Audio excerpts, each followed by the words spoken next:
Welcome to my channel Success Live. हम आपके लिए लेकर आए हैं वाणिज्य विषय की पाठ्य योजनाओं को। ये पाठ्य योजना 5वीं है। पीछे की 4 पाठ्य योजनाएं पीछे की वीडियो में हम डाल चुके हैं और आगे की पाठ्य योजनाओं की भी वीडियो आपको मिल जाएगी। जानते हैं कि जो हमारा प्रकरण है वाणिज्य का सामान्य ज्ञान, इस टॉपिक से हम प्लान कैसे तैयार करें। तो सबसे पहले तो लिखते हैं दिनांक, फिर लिखते हैं विषय, फिर हमारा प्रकरण। विषय में लिखेंगे वाणिज्य, प्रकरण में लिखेंगे जो हमारा टॉपिक है वाणिज्य का सामान्य ज्ञान, फिर कक्षा, कालांश और अवधि। उसके बाद सामान्य उद्देश्य लिखेंगे जो कि हमारे विषय से जुड़े हुए होते हैं। हमारा पहला सामान्य उद्देश्य है छात्रों को व्यावसायिक तथ्यों, पदों, सिद्धांतों, प्रविधियों आदि का ज्ञान कराना। नेक्स्ट है व्यावसायिक तथ्यों के प्रति रुचि जागृत करना। नेक्स्ट है व्यावसायिक जीवन की राष्ट्रीय एवं सामाजिक समस्याओं से अवगत कराना। वाणिज्य के अध्ययन के लिए आवश्यक कौशलों को ग्रहण करना, उदाहरणार्थ मानचित्र, चार्ट, ग्राफ आदि लेखा चित्र बनाना। नेक्स्ट है छात्रों में वाणिज्यिक मुद्दों पर विचार विमर्श करने की योग्यता का विकास करना। नेक्स्ट है वाणिज्यिक सिद्धांतों के नियमों को व्यवहार रूप में लाने की क्षमता उत्पन्न करना। नेक्स्ट है व्यापक दृष्टिकोण के विकास के लिए आवश्यक एवं वांछनीय विवृत्तियों का विकास करना। नेक्स्ट है वाणिज्य में सिद्धांतों, निष्कर्षों, समस्याओं, प्रक्रियाओं आदि की समझदारी विकसित करना। फिर हमारा नेक्स्ट पॉइंट होगा विशिष्ट उद्देश्य। विशिष्ट उद्देश्य हमारे प्रकरण से जुड़े होते हैं। हमारा प्रकरण है वाणिज्य का सामान्य ज्ञान, तो इसके विशिष्ट उद्देश्य क्या होंगे। हमारा पहला होगा छात्र वाणिज्य की सामान्य जानकारी प्राप्त कर सकेंगे, छात्र वाणिज्य को परिभाषित कर सकेंगे, छात्र व्यापारिक जानकारी से भी अवगत हो सकेंगे, छात्र वाणिज्य के महत्व को जान सकेंगे। नेक्स्ट पॉइंट होगा शिक्षण सहायक सामग्री। शिक्षण सहायक सामग्री में हम लिखेंगे वाणिज्य को परिभाषित करता हुआ चार्ट। यानी शिक्षण सहायक सामग्री में केवल उसी टीएलएम को लिखा जाता है जो हमारे प्रकरण को स्पष्ट कर सके, जो इस प्रकरण से जुड़ा हुआ हो, जो हमारे इस टॉपिक को एक्सप्लेन करने में हमारी मदद करे, बस वही टीएलएम में लिखा जाता है, ना कि डस्टर इत्यादि चीजें। हमारा नेक्स्ट पॉइंट होगा पूर्व ज्ञान। पूर्व ज्ञान में लिखेंगे छात्र वाणिज्य के विषय में सामान्य जानकारी रखते हैं। नेक्स्ट है हमारा 5वां पॉइंट प्रस्तावना प्रश्न। इस प्रकार से टेबल बनाएंगे छात्राध्यापिका क्रियाएं, छात्र क्रियाएं। छात्राध्यापिका क्रियाओं में हम प्रश्न पूछेंगे और छात्र क्रियाओं में प्रश्नों के उत्तर छात्र द्वारा दिए जाएंगे। इनकी संख्या 4 से 5 होती है और इन प्रश्नों में इंटरलिंकिंग होनी चाहिए, इस बात का खास ध्यान रखना है। हमारा पहला प्रश्न होगा मनुष्य की मुख्य आवश्यकताएं क्या हैं। छात्र बताएंगे रोटी, कपड़ा, मकान, शिक्षा। हम पूछेंगे इन आवश्यकताओं को पूरा करने के लिए हमें किसकी आवश्यकता होती है। छात्र बताएंगे हमें धन की आवश्यकता होती है। नेक्स्ट पूछेंगे हम कि धन कमाने के लिए हम क्या करते हैं। छात्र बताएंगे व्यापार या नौकरी करते हैं। नेक्स्ट पूछेंगे जो व्यापार करता है उसे क्या कहते हैं। छात्र बताएंगे उसे व्यापारी कहते हैं। नेक्स्ट पूछेंगे एक व्यापारी व्यापार के साथ साथ व्यापार की अन्य क्रियाएं जैसे उत्पादन, प्रबंध, वितरण, विपणन आदि भी करता है, तो ऐसे व्यापार को क्या कहते हैं। ये बात बच्चे नहीं बता पाएंगे, छात्र निरुत्तर हो जाएंगे। यही हमारा समस्यात्मक प्रश्न हो जाएगा। यही मुझे अपने प्रकरण तक, अपने टॉपिक तक लेकर जाएगा। फिर एक स्टेटमेंट में, छोटे से स्टेटमेंट में हम बता देंगे कि ऐसे व्यापार को वाणिज्य कहते हैं। बहुत ज्यादा डिस्क्राइब नहीं करना है क्योंकि ये उद्देश्य कथन है। आगे जब हम टीचिंग शिक्षण बिंदु पर पहुंचेंगे तब हम इस बात को एक्सप्लेन करेंगे, अभी सिर्फ इस बात को पूरा करना है। फिर हम बच्चों से कहेंगे छात्रों आज हम वाणिज्य के विषय में विस्तार से चर्चा करेंगे। उसके बाद हमारा नेक्स्ट पॉइंट होगा प्रस्तुतिकरण। 7वां पॉइंट होगा प्रस्तुतिकरण। प्रस्तुतिकरण में ये टेबल बनेगी इस तरह की, जिसमें 5 कॉलम होंगे। पहला होगा शिक्षण बिंदु, दूसरा होगा छात्राध्यापिका क्रियाएं, फिर होगा छात्र क्रियाएं, फिर होगा सहायक सामग्री एवं विधि और नेक्स्ट एंड लास्ट होगा श्यामपट्ट कार्य। शिक्षण बिंदु में 3 शिक्षण बिंदु पूछे जाते हैं एक पीरियड, एक क्लास में। तो हमारा पहला शिक्षण बिंदु है वाणिज्य का अर्थ। इसमें सबसे पहले हम विकासात्मक प्रश्न पूछेंगे, फिर स्पष्टीकरण होता है, फिर बोधात्मक प्रश्न पूछे जाते हैं। तो विकासात्मक प्रश्न की संख्या भी 2 से 3 होनी चाहिए। हमारा पहला विकासात्मक प्रश्न है व्यापार व व्यापार की सहायक क्रियाएं क्या कहलाती हैं। बच्चे बताएंगे उन्हें वाणिज्य कहते हैं, क्योंकि हम पहले बता चुके हैं एक छोटे से स्टेटमेंट में, इसलिए बच्चे बता देंगे। फिर यहाँ प्रश्न पूछा है इसलिए लिख देंगे प्रश्नोत्तर विधि। नेक्स्ट हम पूछेंगे वाणिज्य के विषय में और क्या जानते हैं, ये बात बच्चे नहीं बता पाएंगे, निरुत्तर हो जाएंगे। प्रश्न पूछा है इसलिए लिखेंगे प्रश्नोत्तर विधि। यहीं पर हम बच्चों को स्पष्टीकरण भी देंगे और यहाँ पर चार्ट दर्शाते हुए, यानी कि टीएलएम का प्रयोग हम कहाँ कर रहे हैं ये बात भी हमें बताना होता है। तो हमने पहले शिक्षण बिंदु में इसका इस्तेमाल किया है, तो यहीं पर लिख देंगे ब्रैकेट में ब्लैक पेन से चार्ट दर्शाते हुए। उसके बाद वाणिज्य हम बच्चों को बताएंगे, वाणिज्य एक व्यापक अवधारणा है क्योंकि इसमें व्यापार से पूर्व और पश्चात की क्रियाओं को भी शामिल किया जाता है, जिन्हें व्यापार की सहायक क्रियाएं कहते हैं। जैसे माल उत्पादक से खरीदकर जहाज के द्वारा गोदाम तक लाना, फिर गोदाम से व्यापारी संस्था तक लाना, फिर माल का विज्ञापन करना, प्रबंध करना, क्रय विक्रय करना, विपणन तथा वितरण द्वारा माल उपभोक्ता तक पहुंचाना इत्यादि क्रियाओं को शामिल किया जाता है। वाणिज्य शब्द हिंदी के व्यस्त शब्द से निकला है। वाणिज्य को अंग्रेजी में कॉमर्स कहते हैं। जब हम ये स्टेटमेंट दे रहे थे तो छात्र हमारी बात को ध्यान से सुन रहे थे, इसलिए लिख देंगे सभी छात्र ध्यानपूर्वक सुन रहे हैं। अब यहाँ पर प्रदर्शन विधि और व्याख्यान विधि लिखेंगे, क्योंकि हम चार्ट दिखा रहे थे, टीएलएम का प्रयोग हुआ है इसलिए लिखेंगे प्रदर्शन विधि, एक्सप्लेन कर रहे थे इसलिए लिखेंगे व्याख्यान विधि। ठीक है, स्पष्टीकरण के दौरान ही हमें श्यामपट्ट कार्य भी करना होता है। श्यामपट्ट कार्य में केवल मेन पॉइंट्स ही लिखे जाते हैं, बहुत ही संक्षिप्त लिखा जाता है। तो हम लिखेंगे वाणिज्य का अर्थ, वाणिज्य उन क्रियाओं का पुंज है जो किसी वस्तु के निर्माण, वितरण और विपणन आदि से संबंधित होता है। नेक्स्ट, वाणिज्य को अंग्रेजी में कॉमर्स कहते हैं, हिंदी में व्यस्त कहते हैं। इस तरह से शॉर्ट संक्षिप्त शब्दों में हम लिखेंगे। स्पष्टीकरण के दौरान अपने ही स्पष्टीकरण में से 2 से 3 बोधात्मक प्रश्न पूछेंगे।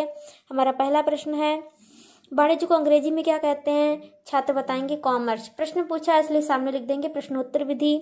नेक्स्ट है वाणिज्य हिंदी के किस शब्द से निकला है, बच्चे बताएंगे व्यस्त शब्द से। प्रश्न पूछा है इसलिए इसमें भी लिख देंगे प्रश्नोत्तर विधि। ये तो हो गया हमारा पहला शिक्षण बिंदु। अब हम अपने दूसरे शिक्षण बिंदु की ओर पहुंचते हैं। हमारा दूसरा शिक्षण बिंदु है वाणिज्य की विशेषताएं। फॉर्मेट वही रहेगा, पहले विकासात्मक प्रश्न पूछेंगे जो कि हमारा पहला प्रश्न है। जहां बहुत से व्यापारों का अध्ययन होता है उस विषय को क्या कहते हैं, बच्चे बताएंगे उस विषय को वाणिज्य कहते हैं। प्रश्न पूछा इसलिए लिख देंगे प्रश्नोत्तर विधि। नेक्स्ट हम पूछेंगे वाणिज्य में कौन कौन सी विशेषताएं होती हैं, बच्चे नहीं बता पाएंगे, छात्र निरुत्तर हैं। प्रश्न पूछा इसलिए लिख देंगे प्रश्नोत्तर विधि। फिर हम अपना स्पष्टीकरण देंगे कि वाणिज्य एक व्यापारिक क्षेत्र है जो कि इसमें व्यापार से जुड़े सभी क्षेत्र शामिल हैं। वाणिज्य में व्यापार व व्यापार की सहायक क्रियाओं को शामिल किया जाता है। वाणिज्य जीविकोपार्जन का एक ऐसा क्षेत्र है क्योंकि इसमें धनोपार्जन से जुड़ी बहुत सी जानकारी प्राप्त होती हैं। वाणिज्य अनेक क्रियाओं से बना एक क्रियापुंज है, इससे व्यापार की बहुत सारी क्रियाएं शामिल हैं अतः वाणिज्य बहुत सी व्यापारिक सहायक क्रियाएं इसमें शामिल होती हैं जो व्यापार का संचालन में सहायक होती हैं। जब हम स्पष्टीकरण दे रहे थे तो बच्चे सुन रहे थे, लिख देंगे सभी छात्र ध्यानपूर्वक सुन रहे हैं। और विधि वाले कॉलम में लिख देंगे व्याख्यान विधि, क्योंकि हम यहाँ पर एक्सप्लेनेशन दे रहे थे तो यहाँ पर व्याख्यान विधि लिखी जाएगी। कुछ दिखा रहे होते तो लिखते हैं प्रदर्शन विधि, कुछ पूछ रहे होते तो लिखते हैं प्रश्नोत्तर विधि। और स्पष्टीकरण के दौरान ही श्यामपट्ट कार्य करना होता है जिसमें हमने विशेषताएं केवल मेन पॉइंट से लिखेंगे। वाणिज्य की विशेषताएं, पहला है व्यापारिक क्षेत्र, दूसरा व्यापारिक सहायक क्रियाओं का मिश्रण, तीसरा क्रियापुंज। दूसरा पॉइंट हमने लिखा कि प्रबंध, निर्माण, विपणन, वितरण आदि सहायक क्रियाएं। तीसरा वाणिज्य प्रबंध, निर्माण, वितरण आदि क्रियाओं का पुंज है। यानी कि इसमें बहुत ही शॉर्ट शब्दों में लिखते हैं, एक्सप्लेन करते रहेंगे, बहुत ज्यादा लिखने की जरूरत नहीं है, सिर्फ एक्सप्लेन करने की जरूरत है। फिर स्पष्टीकरण देने के बाद हम बोधात्मक प्रश्न पूछेंगे। हमारा पहला बोधात्मक प्रश्न है व्यापारी की सहायक क्रियाएं कौन सी हैं, बच्चे बताएंगे प्रबंध, निर्माण, वितरण, विपणन आदि व्यापार की सहायक क्रियाएं हैं। प्रश्न पूछा इसलिए लिख देंगे प्रश्नोत्तर विधि। नेक्स्ट प्रश्न होगा हमारा वाणिज्य किन किन क्रियाओं का पुंज है, बच्चे बताएंगे वाणिज्य प्रबंध, निर्माण, वितरण आदि क्रियाओं का पुंज है। प्रश्न पूछा है इसलिए लिख देंगे प्रश्नोत्तर विधि। तो ये तो हो गया हमारा दूसरा शिक्षण बिंदु। अब हम बात करते हैं तीसरे शिक्षण बिंदु की। हमारा जो तीसरा शिक्षण बिंदु है वो है वाणिज्य का महत्व, तीसरा शिक्षण बिंदु, तीसरा पॉइंट डालेंगे और लिखेंगे वाणिज्य का महत्व। फॉर्मेट वही रहेगा, इसी तरह का आप देख पा रहे हैं। सबसे पहले हम लिखेंगे विकासात्मक प्रश्न। उसमें हमारा पहला प्रश्न होगा दैनिक व्यावसायिक व्यवहारों का लेखा किसमें किया जाता है। थोड़ा सा गलत है, यहाँ होगा किसमें किया जाता है, तो बच्चे बताएंगे लेन देन की पुस्तकों में। प्रश्न पूछा इसलिए लिख देंगे प्रश्नोत्तर विधि। नेक्स्ट है हमारा कि वाणिज्य का हमारे जीवन में क्या महत्व है, बच्चे नहीं बता पाएंगे, तो यही हमारा स्पष्टीकरण हो जाएगा। हम बच्चों को स्पष्टीकरण देंगे कि वाणिज्य का हमारे जीवन में विशेष महत्व है। इसमें हमें व्यापार के क्षेत्रों की जानकारी प्राप्त होती है। वाणिज्य की सहायता से जीविकोपार्जन के नए नए मार्ग खुलते हैं। वाणिज्य के माध्यम से ही हम व्यापार के सिद्धांतों, तथ्यों, नियमों आदि की जानकारी प्राप्त करते हैं। वाणिज्य के माध्यम से आर्थिक जगत की गतिविधियों की जानकारी प्राप्त होती है। वाणिज्य अध्ययन से व्यापारिक उतार चढ़ाव की जानकारी प्राप्त होती है, जिससे विषम परिस्थिति में उचित निर्णय लेने की क्षमता का विकास होता है। जब हम स्पष्टीकरण दे रहे थे, छात्र सुन रहे थे, तो छात्र क्रिया में लिख देंगे सभी छात्र ध्यानपूर्वक सुन रहे हैं। व्याख्यान विधि लिखेंगे। स्पष्टीकरण के दौरान श्यामपट्ट कार्य करना होता है, जिसमें लिखेंगे वाणिज्य का महत्व।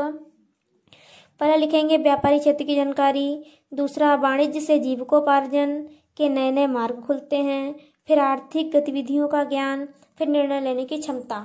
बहुत ज़्यादा डिटेल में नहीं, केवल संक्षिप्त में ही लिखना है। डिटेल में केवल बच्चों को समझाना है मौखिक रूप से। फिर अपने ही स्पष्टीकरण में से 2 से 3 बोधात्मक प्रश्न पूछे जाएंगे। हमारा पहला प्रश्न है किसकी सहायता से जीविकोपार्जन के नए मार्ग खुलते हैं, बच्चे बताएंगे वाणिज्य की सहायता से। प्रश्न पूछा इसलिए लिखेंगे प्रश्नोत्तर विधि। नेक्स्ट है वाणिज्य के कोई 2 महत्व बताओ, बच्चे बताएंगे व्यापारी क्षेत्र का ज्ञान व आर्थिक गतिविधियों का ज्ञान। प्रश्न पूछा है इसलिए इसमें भी लिख देंगे प्रश्नोत्तर विधि। तो इस प्रकार से हमारे तीनों शिक्षण बिंदु पूरे हो गए।